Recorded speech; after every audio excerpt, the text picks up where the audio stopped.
இன்றைக்கி வந்திருக்கிற ஒரு மானூர் 300 அடி பைப் தான் வந்திருக்கு. மீதி எல்லாமே போர் 1000 அடி. மீதி பைப் எல்லாமே பைப் லீக்கே கட்டாய் உள்ளே போனது எடுத்துகிட்டு வந்துருக்குறோம்.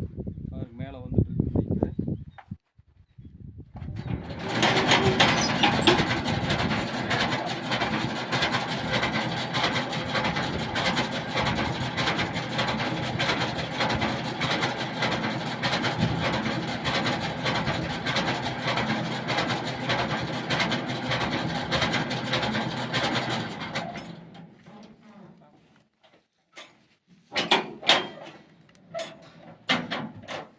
என்ன காரணம்னு கேட்டிங்கன்னா, பைப்பு வந்து ரொம்ப நாள் ஆச்சு போட்டு 15 வருஷத்துக்கு முன்னாடி போட்ட பைப்பு வந்து குழி ஆழம் பண்ணதுனால பைப் மாற்றணும். அவங்க அதே பைப்பை மாட்டினதுனால இந்த மாதிரி கட் ஆகிருக்குது.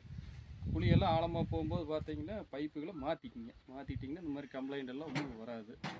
இந்த மாதிரி கம்ப்ளைண்ட் வர்றவங்களுக்கு வந்து தேவைப்படுறவங்க நம்மளுக்கு கூப்பிடலாம். நம்பர் உள்ளே கொடுத்துட்றேன், கூப்பிடுங்க. கட்டாயம் தேவைப்படுறவங்க கூப்பிடுங்க.